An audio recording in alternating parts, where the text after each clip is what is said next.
पूछ रही थी?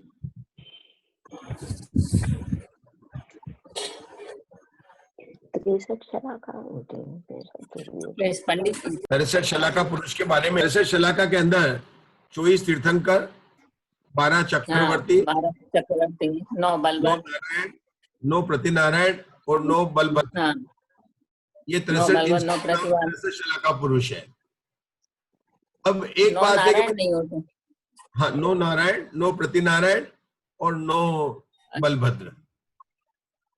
तो ये 27-37 करेंगे तो 63 शलाका पुरुष अपने संख्या आ जाती है। बस ये पद है, जितने भी नारायण पद, चक्रवर्ती पद, बलभद्र, तीर्थंकर, ये सब सम्यक दृष्टि जीव ही बांधते हैं। अब जैसे जो नारायण वगैरह होते हैं नियम से नरकगामी होते हैं और 7वें नरक तक जाते हैं, तो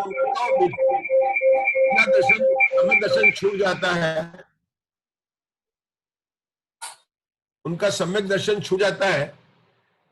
लेकिन जब ये पद बांधा था तब वे सम्यक दृष्टि नियम से होते हैं। और नारायण प्रतिनारायण तो जैसा प्रथमायुग की कथा में आता है, निदान बंदी बनता है इनका। तो पूर्व भाव में जो है ये जो नारायण का जीव होता है मुनि अवस्था में होता है, और प्रतिनारायण जो है उसके साथ में कोई निदान बंद मान लेता उस अवस्था में, ऐसा मतलब है। और वो निदान बंद भी स्त्री को लेकर है, धन को लेकर है, हाथी को लेकर है, मतलब राज को लेकर है। पुराने जमाने में हाथी को लेकर बहुत है अपने जो बलभद्र में। तो इसमें कोई विशेषता नहीं इन पदों में, क्योंकि सब संसार के पद है, संसार के सुख है, मोक्ष के सुख के में इसका कोई संबंध नहीं है। ये तो बस पुण्य प्रकृति से बंध गए थे, बाकी इसके मोक्ष सुख से इसका कोई संबंध नहीं इन पदों का। सभी पदों के वैभव अलग अलग है। चक्रवर्ती के रथ अलग है, नारायण के अलग है, बलभद्र के भी अपने अलग है, तो सभी के अलग अलग है। और उसमें नारायण में भी अलग अलग हो जाते हैं। अपन पुण्य प्रकृति है, लेकिन कृष्ण का जीव जो है जब पैदा हुआ तो कोई भी ताली बजाने वाला नहीं था, जेल में था। जब मरण हुआ तो जंगल में कोई पानी पिलाने वाला नहीं था। तो और 3 खंड के अर्ध चक्रवर्ती होते हैं। तो पुण्य कब क्षीण हो जाएगा किसी को कोई पता नहीं है। महिमा तो अपने आत्मा में कितना अपन ने इसके साथ में श्रद्धान किया है, उसी की महिमा है, उसी से अपना आत्म कल्याण होने वाला है। ये पद तो सिर्फ ये बताते हैं कि प्रथमान योग तो कि पाप और पुण्य के कैसे जीव शुभ और अशुभ भाव करता है और कैसे पाप पुण्य प्रकृति को बांधता रहता है। बस इतनी ही बात इससे पता चलती है। पंडित जी, एक प्रश्न था कि जब हम भावना भाते हैं कि अगले जन्म में हमें जैन धर्म मिले, सम्यक दृष्टि बने, तो जब ये भावना भाते हैं तो क्या भय से भावना भाते हैं कि अगले जन्म में कौन सा पर्याय मिलेगा या फिर हमें जैन धर्म मिलेगा कि नहीं मिलेगा? तो ये भय है या फिर नहीं, भावना तो भानी चाहिए ना। और जैसे अपन का बच्चा भय से भी पढ़ाई करे, लेकिन अगर पढ़ाई करेगा तो पास तो हो ही जाएगा। बच्चा चाहे भय से पढ़े या बिना भय से पढ़े, आप चाहे भय से मोक्ष आने की भावना भाए या बिना भय से भावे, भावना तो भाई अच्छी है, ठीक है ना। तो मोक्ष भावने की भावना को भय नहीं कहा है, और कहीं नाम भी नहीं आया उसका। यहाँ तो नाम आया कि अपने आजीविका संबंधी चिंता, अपने स्वयं के निरोग संबंधी चिंता, अपने परिवार संबंधी चिंता करना, ये अनुकूल संयोग रहेंगे। क्योंकि ये सारा मिथ्या दृष्टि है, और मिथ्या दृष्टि अगर मोक्ष भावना भारा है तो ज्यादा देर तक तो रहेगा नहीं मिथ्या दृष्टि, वो तो सम्यक दृष्टि हो जाएगा। ये भय तो मिथ्या दृष्टि को हो रहे हैं, और उसको जो है जो अपन ने अभी इस लोक और परलोक का भय की जो चर्चा की है, उसमें तो 3 ही बोल बने थे अपने कि परिवार संबंधी चिंता, आजीविका संबंधी चिंता, या मेरा जो अंत में कोई रोग नहीं आ जाए। बस इस तरह की जो बातें हैं उस संबंधित भय होना, मतलब अनिष्ट किसी भी परिस्थिति का या सामग्री का मुझे साथ में संयोग नहीं हो जाए, या इष्ट का वियोग नहीं हो जाए। तो ये भी तो संयोग है वो बने। पंडित जी सर, पंडित सर, तो फिर मतलब हमें सम्यक दर्शन प्राप्त हो ऐसी अगर भावना है तो ये इष्ट वियोग और अनिष्ट संयोग इससे हम विचलित न हुए, ऐसे हमें अपने आप को आदत ही लगा लेना चाहिए या उसमें ढाल लेना चाहिए अपने हर जीव को। देखिए, एक तो भावना तो अपन अपन जैसे भावना जो है ना, भावना तो निरंतर हमें मतलब श्रावक आवाज नहीं आ रही। कौन है कि जो मुनि बनने की भावना करता है, नहीं बन पा रहा लेकिन मुनि बनने की भावना रखता, वही श्रावक है। हाँ, श्रावक की उपज जो अपन बोलते हैं ना, श्रद्धावान, विवेकवान, क्रियावान, इस शब्द की उत्पत्ति तो है, लेकिन असली परिभाषा श्रावक की क्या है कि जो नियम के वो दिन कब आएगा जब मैं नग्न दिगंबर साधु बनकर मोक्ष मार्ग में आगे बढ़ू, ये श्रावक की। तो भावना की बात तो बिल्कुल अपने जो है, मेरे को अगले जन्म में मतलब मनुष्य पर्याय मिले, जैन धर्म मिले, सत्संग मिले, ये तो हम बोलते भी शांति पाठ के बाद में बोलते भी, ये तो भावना तो बातें ही ना कि जब तक हाँ। मेरा मोक्ष नहीं हो तब तक मेरे को हम हर भाव में मनुष्य भाव मिले। अब मनुष्य भाव मिलेगा थोड़ी हर भाव में, तो उसकी संख्या भी लिमिटेड है, लेकिन भावना तो बाहर है ना उनकी, मनुष्य भाव मिले, जैन धर्म मिले, उत्तम कुल मिले, संग मिले, जिनागम का ये जो सहयोग मिले, आज ये मिले, भावना तो ये पानी है। अब बात हुई है क्या, प्रतिकूल सहयोग और अनुकूल सहयोग।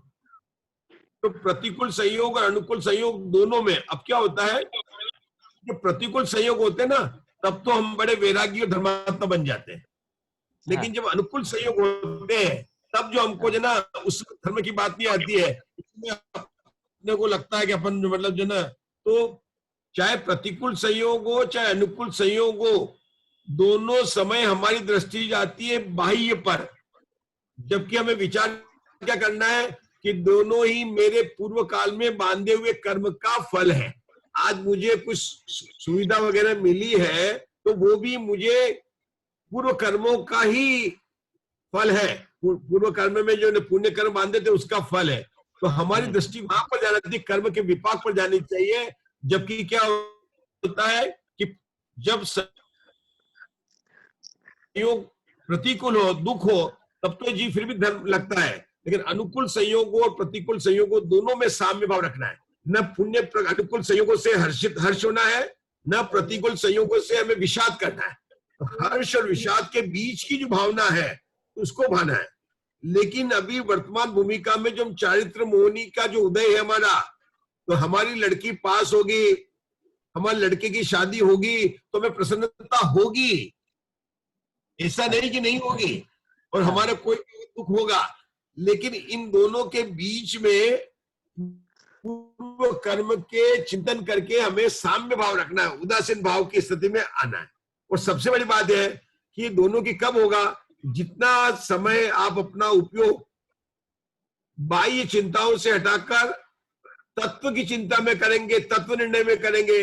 मैं आत्मा में उपयोग लगाने की बात नहीं कर रहा हूं, वो तो लगाना ही चाहिए, लेकिन आत्मा में उपयोग लगेगा कितनी देर तक, अगर 48 मिनट भी लग जाए तो हमारा काम हो जाए। इसलिए मैंने क्या कहा, उनसे हटाकर अधिक से अधिक समय हमारा स्वाध्याय में जाए, तत्व चिंतन में जाए, जो भी हम हमारा दैनिक जो पाठ हमको जो बोलना रिपीट करते हैं, रोज बोलते हैं, उनको करने में अधिक से अधिक जाए। और प्रायोगिक विधि कहे तो कम से कम संसार की बात करना, जैसे कोरोना की बात है, दिन भर उसी के बारे में टीवी देखना, उसी के सुनना, ये करना, इससे भी आपको वास्तव में जो है बंदी बनते हैं। ठीक है, अपन जिस भूमिका में शाम को 10 मिनट सुन लिया, सुबह 5 मिनट सुन लिया, थोड़ा समाचार सुन लिया, बस ठीक है, अब जो होना है तो होगा ही होगा। सावधानी पूरी लेनी है, जानकारी के लिए भले आप सुनते कोई बात नहीं है, लेकिन बार बार दिन भर उसको लेना।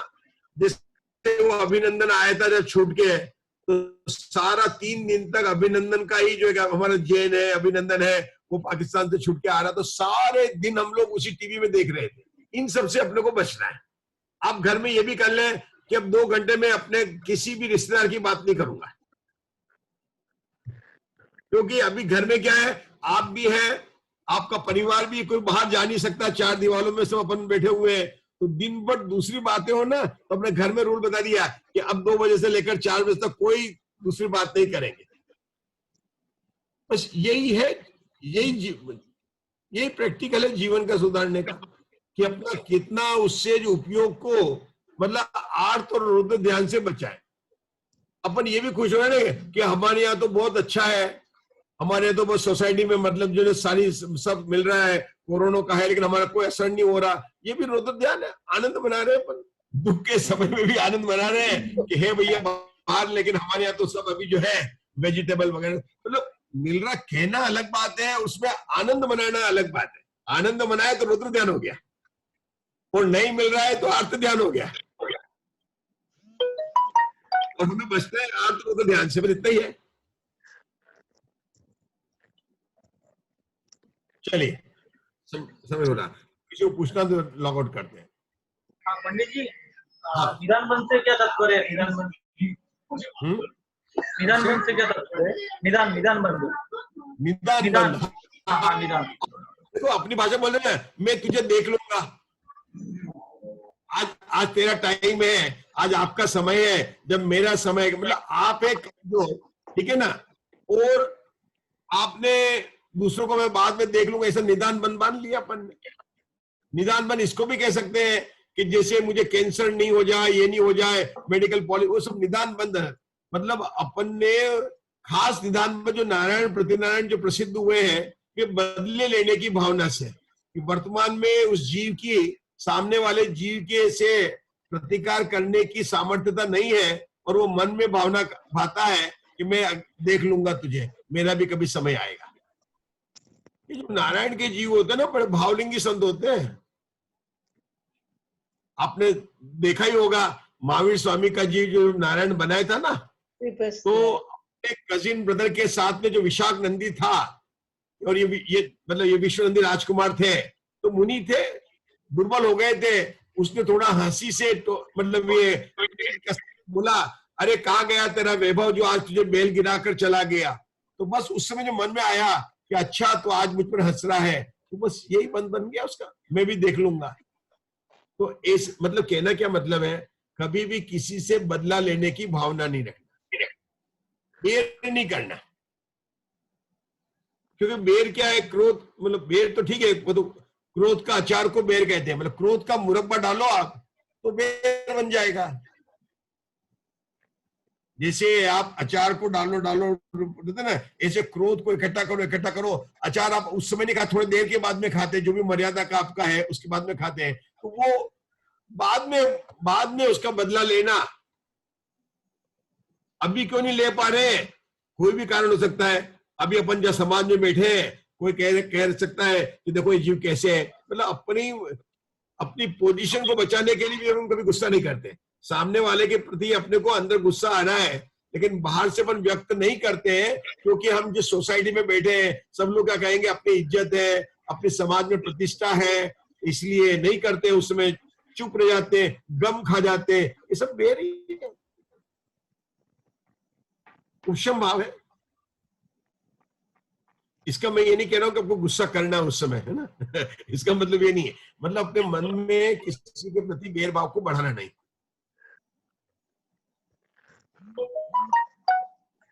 ठीक है, चलिए अब आप लोग ये भी सोच लीजिएगा, अष्टानिका में कोई विषय दूसरा बदलना है कि 8 दिन तक, तो उसके जैसा आप बताएंगे उस अनुसार से अपन बनाएंगे। 28 से शायद अपनी अष्टानिका 8 दिन चलेगी, तो या तो अपने छड़ाला कंटिन्यू करेंगे, लेकिन अष्टानिका के अंदर अगर कुछ विशेष स्वाध्याय करना है तो आप लोग सोचकर अपने ग्रुप में ही पोस्ट करें, और फिर जैसा भी आप लोग सब, वैभव जी वगैरह आप सब लोग जो कमेंट देखकर बताएंगे तो अपन करेंगे, वैसा भी कर लेंगे ताकि थोड़ा हो जाएगा। नंदीश्वर द्वीप की रचना के बारे में, हाँ, नंदीश्वर द्वीप की रचना लेंगे, या अपन एक ये भी ले लेंगे, और सिद्ध चक्र विधान की जो पहली पूजा है और 7वीं पूजा, उसके आधार से भी अपन चर्चा कर सकते हैं। सिद्ध चक्र विधान की पहली, 7वीं और नंदीश्वर द्वीप की रचना के बारे में अपन जरूर, लेकिन आप लोग पहले अपने सब विचार प्रस्तुत कीजिए, नहीं तो अपना तो स्वाध्याय चलेगा ही चलेगा। कांति भाई, सबको विचार करना है, ठीक है? हाँ। निधि जी हैं, अपने सब हैं, सुशीला जी हैं, रश्मि जी, मंजू जी, आप तो है क्या मंजू जी? घाटकोपर से मंजू जी थे ना, मंजू जी नहीं है? हाँ जी पंडित जी। हाँ, जय जिनेन्द्र। जय जी पंडित। आपके प्रश्न बहुत दिनों से नहीं सुनाई पड़े, इसलिए अच्छा, सुबह आप मिल जाएंगे आज। पंडित जी ने भेजे थे, मैंने 6 के तो भेजे हैं मैंने आपको। आपने भेजे प्रश्न तो भेजे आपने, हाँ लेकिन आपकी आवाज में प्रश्न नहीं आ रहे थे। अच्छा वैभव जी नोट करते थे, मतलब वैभव जी जब अगली क्वेश्चन होगी तो वैभव जी सब नोट कर रहे हैं, कौन प्रश्न पूछ रहा है कौन नहीं कर रहा है। आप ये वैभव जी है ना, सब नोट करते जाते हैं जरा जरा। नहीं कर रही हूँ। रंजना जी, जय जिनेन्द्र, सबको जय। अब बाद में एग्जाम लेने में क्या है, उसके बाद में वो शिविर समाप्त हो जाता है, अपने को पता चलता है अपने कितने नंबर आए, खुश हो लेते हैं। अपन यहाँ पर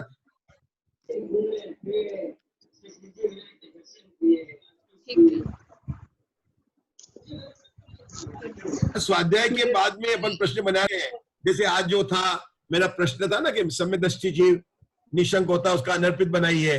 तो वहां पर एक कला है कि सम्यक दृष्टि की जगह मिथ्या दृष्टि को चेंज करिए ना। अनर्पित बनाने में क्या है कि कोई भी 2 पद लेकर तो ऐसी चर्चा करने से, प्रयोग करने से अपना पक्का होता है। तो आप लोग सब कर रहे हैं, मैं देख भी रहा हूं, और इसका कुछ बनाएंगे भी सही। सब प्रश्नों के उत्तर लेके भी इसको बनाने की कोशिश कर रहे हैं, ताकि हम आपको सबके सामने एक दिन उसको रन करेंगे, सब चेक भी कर सकते हैं, कोई ऐसी बात नहीं, करेंगे अपन। तो आप जवाब अवश्य दीजिए। जैसे आज भी जैसे कितनी संज्ञा होती है, भाई प्रकृति का कहाँ तक उदय होता है, ये सब बात अपन चर्चा कर रहे हैं। तो इससे अपने पास में समय भी है। सबको जय जिनेन्द्र, जय जिनेन्द्र। जय जिनेन्द्र, जय जिनेन्द्र, जय जिनेन्द्र पंडित जी साहब।